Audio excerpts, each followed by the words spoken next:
back to Class Firearms, guys. Kai over here with Jason. What's going on, folks? And today we're going to talk about those top 5 common mistakes that are made with AR-15s.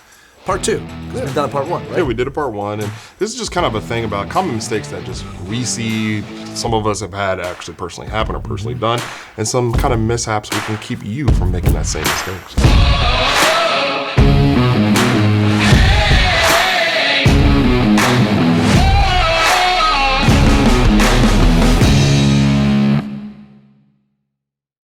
You guys showed a lot of interest on the first one, asked for a part 2, so we just compiled 5 more mistakes that we have made, we've seen it being made, or just generally people talk about it, so we're gonna talk about that right now. So with that being said, Jason, you're an AR guy, I'm an AR guy overall, right? Mm-hmm. So we've seen our fair share of mistakes we've done of ourselves, and it really is very important, especially folks who use it for personal defense, law enforcement folks out there, that are protecting their lives in the community out there, the military folks. Just because you're in the professional world doesn't mean you're not making these mistakes. I've firsthand seen it. I can speak for law enforcement that these mistakes are also being made at law enforcement level, including SWAT level. So, with that being said, let's just start with our number 1. All right, and that's gonna be the light setup and things that are involving the whole lights thing. Let me turn it this way. Yep. So first thing I want to talk about is the pressure pad. If you're going to run a pressure pad, the location of the pressure pad is very important. Everybody knows what an AD or an ND is, right? Accidental discharge or negligent discharge when it comes to your firearms. A big absolute no-no. Well, there's a thing called AD for lights, or negligent discharge for lights as well.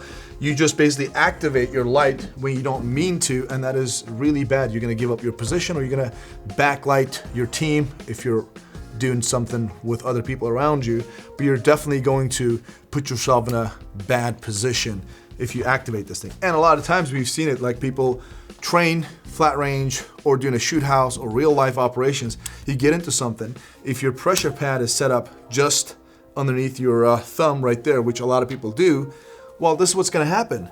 You're shooting and you're gonna squeeze this handguard a lot harder because you're getting into something, and you're just gonna apply pressure and turn the light on when you don't mean to. Right, and we've got a perfect example of this happening right there. Obviously this hand stop, this mag pull hand stop, is directly right in line with the pressure pad. So i.e. your natural placement when you put your hand in, and when you inadvertently squeeze, like say you do get into the mess, like you're gonna squeeze it to actually activate that light. So that's a great thing. A great way to do it is obviously offsetting it, right? Or having some type of ramp, or either getting elevation, so even if you do graze it, you're not gonna, push it in. They have guards around it. Guards around it. Unity makes great stuff for that.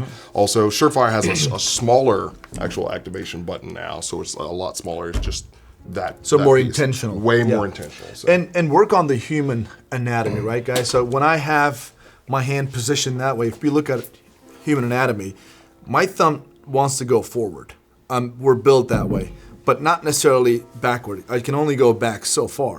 So if you have it offset it towards the back and you want to activate it, you're gonna kind of affect your grip to get back. Let me show it to the camera. So you're holding it like this. You're gonna want to do that. It's more awkward, and you're gonna move your hand, less real estate on the rail. If you actually follow the anatomy, that's what you do. You just move your thumb forward, activate, and deactivate. Super easily. So offset it forward. That's what I did. So, and also, do you want to talk about the light placement for, there you go. Yeah, and I'll bring this back out because, there's 2 great examples, right? You got 2 different types of handguards here. One that actually mates up or meets out to the end of the barrel as close as can.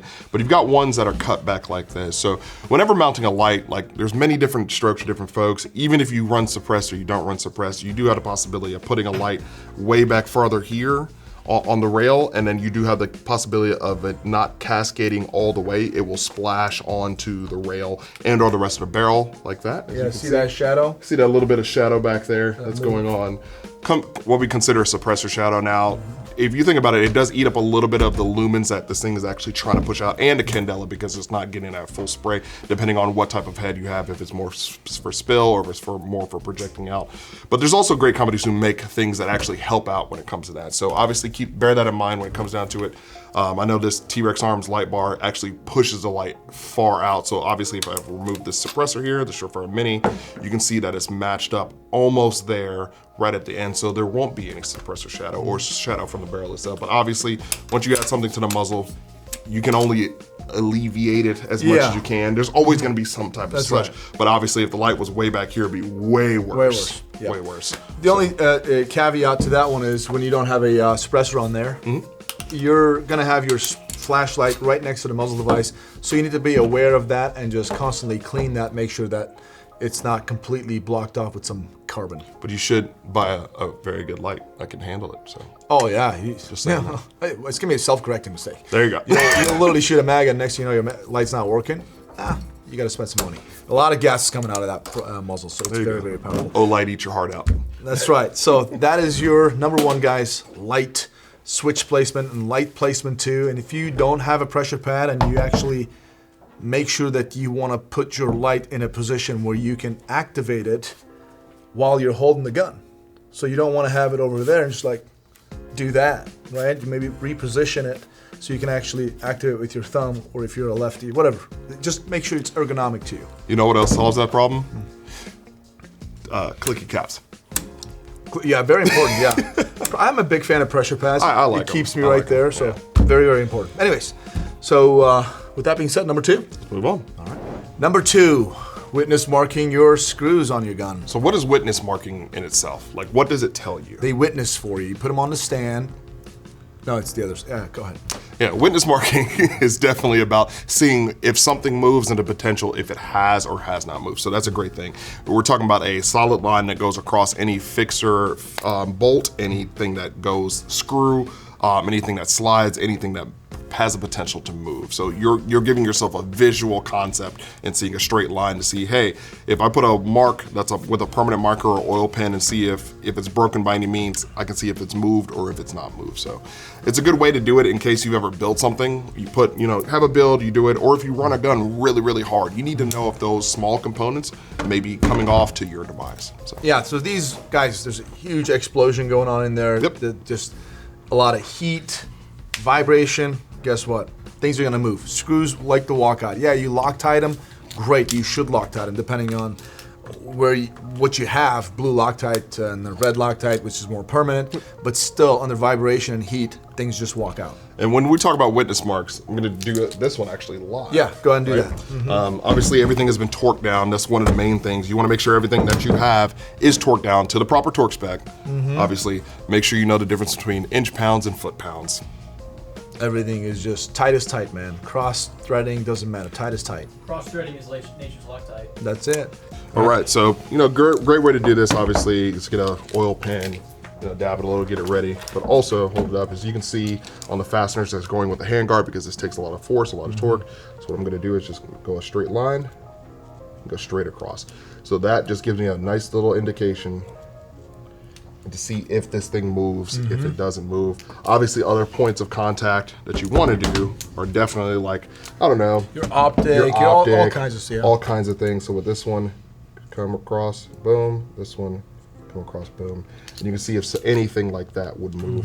Obviously, I don't have to do it on this backside, but anywhere that you see a screw, even down here to where this little air sucker thing is. Now, I know there could be little points where it might not seem like it's even, but just enough to get the witness mark in there just so you can see. Yeah, you'll see if it moves, if it gets out of the orbit, you'll see it. Yep. Other than that, that's it. This is very important, guys, because you want to make sure the gun everything is properly torqued, and when you're shooting them, everything stays tight and nice, because it will affect your shooting experience. God forbid, depending on the part, you could have a catastrophic failure. We don't want that, so having everything witness marked, make sure everything is good to go is very important. A lot of people make that mistake. So got to see if your stuff walks with all those FRTs you're doing. There you go. So, number three.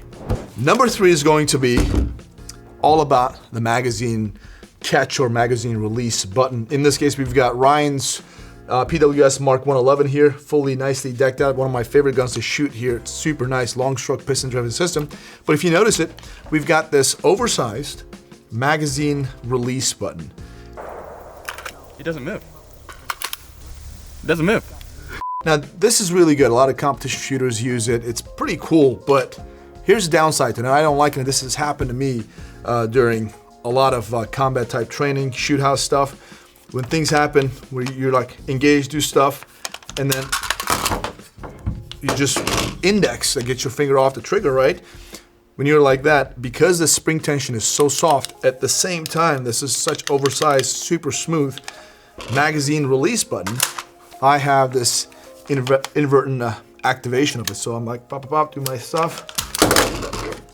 I just don't mean to. There's no guard around it. It's protruding out like crazy. So yes, it is much easier to drop the mag, but then the downside is you're gonna do that when you don't want to. And what happens if you have kit on? And you actually have to transition. I mean, obviously, if something goes wrong, 1000% on a kit, this is gonna touch. It's gonna touch. So just FYI, depending if you're a righty or a lefty, it would definitely hit on kit if you are a lefty because that is going on the opposite side of your body. So just bear that in mind. So, I'm gonna be honest with you. I never change a mag. I don't either. I never. Guys, it's happened to me numerous times where I inadvertently dropped a mag. If you notice it, the design generally on a regular M4 AR-15 is it's got guards around it. It is pretty much, if this camera can see it, pretty much flush. The height of the magazine catch button is flush with the frame. So it's kind of like you can actually index it and you don't really get that pressure to release, enough pressure to release the magazine. Also, the spring is actually a little bit stiffer. And I've got a great example. If you, another gun here, the CMG Descent, it has this oversight, the one that's sticking out. Now, still, I'm not a fan of this. I'm just a fan of the regular stuff. At least this one has a super stiff magazine spring tension. So this is actually very, very stiff, much heavier. So you're gonna have a maybe lesser chance of just like really pressing it. I feel like even with this one, I would personally drop it, but it's not as bad as this one. So I believe it is a mistake to add an external, like a magazine catch button that actually sticks out and also a little bit oversized. You're gonna inadvertently do that. As Jason said, it's gonna hit your kit when you're having it like a dangling on your body. You're gonna hit your kit. You do your cool 1R1s like you should be doing. This legitimately would. Like if you have your kit, which you have your plate, your magazines right there, and if you have it like that, this, I can definitely see this one. Yeah, oh yeah, I didn't even try it. Or it just getting caught up on a sling. Yeah. Like that little dog leg right there. I mean, there's a lot going on. It there, could. So. I believe that's a mistake. It has its upsides, which I talked about, but downsides are too much for me to entertain that. I'll be just fine with a regular M4 mag catch. So, with that being said, let's move on to our number 4. Number 4. Number 4 is going to be properly setting up your rifle. So everything is in the proper position, it makes sense. That way you're ready for that battle that you're never gonna get in. That's definitely not it. We're talking about adding, you went crazy with attachments, okay? You unlocked the whole thing, you played too much COD. Like, you gotta actually put stuff on there that makes sense, not like completely dumbing it down. You're telling me this night vision unit from Holosun does not make sense right here? Is that what you're telling me? I double dare you, tell me. You guys tell me. I mean, check it out. Get on the gun, boom, boom, boom, you get it. Just the EOTech. And then suddenly, I don't know, it happens. The sun goes away. So, of course, Right for there. all your skinwalker needs, for your night vision needs, for your dynamic shooting, moving, meal team 6 needs, I get it, right? I get it. But first of all, have what you're gonna do and build it correctly. Try not to add too much stuff onto it because you're just gonna end up hindering yourself. Like, do you really need a bipod on an SBR?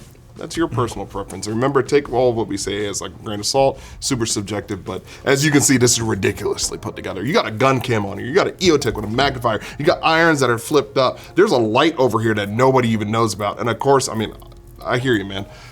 Different strokes for different folks, but build it to where it makes sense. The things that you need, none of the stuff you don't. And here's the deal though. Anybody who has a lot of stuff on their guns, I can already tell you, they really never held security for long periods of time or trekked for longer distances or carried the gun for longer periods of time, longer than a flat range and 30 round magazine and done. Everything adds up. So if you actually have a gun that weighs at this level, let's just say, you're gonna hate yourself if you just have to carry this thing more than 15 minutes. Ounces equals pounds, pounds equals pain. Exactly. You know how I can tell that no one's ever carried this? How? There's no sling on it. Yeah, but you don't need a sling. Slings are overrated. You need it. Slings are overrated. As long as you got a light, everything is solved for you. So Just walk like this. Oh, you got to use your both hands? Just tell the person to stop. They most likely will stop. If not, stop them. That's what I say. But anyways, I'm kidding, all right? Unless you're legally justified. So with that being said, yes, we are having a little too much fun over here. Make sure you put equipment that is logical and necessary for your setup and your environment and what you're kind of planning on using the gun. Honestly, laser, yes, if you need a laser, maybe you don't need a big one like that. There are much smaller options out there. Do you really need these irons? If you can't see them, you don't need them. Throw them away. Gun cam, all right, good for Instagram. I don't know, what are you going to use that for? But make sure that is minimal. 100%. And bipod for its SPR. Yeah, there's some units that people I know that they use it, but they're professionals and they really need to have it for a specific purpose. 99% of people, including myself, I don't need a bipod on my little SPR, especially for what I do nowadays. So, but people do it. I don't know why. They just go to the range and try to get that stable shot. It's an SPR. You shooting 50 yards, man. You don't need a bipod. Did I rant too much? Moving on to number 5. And number 5 is going to be marking your mags.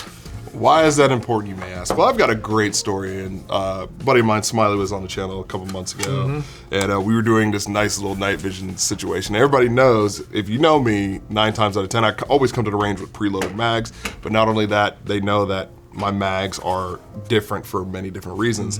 If I ever shoot 300 blackout, I will always use Lancer mags, regardless, even if they're P mags that take 300 blackout, I will always use Lancer mags for 300 blackout, so it just gives me a visual reference that if I go into my box, I know I grabbed it, this is for a 30 cal.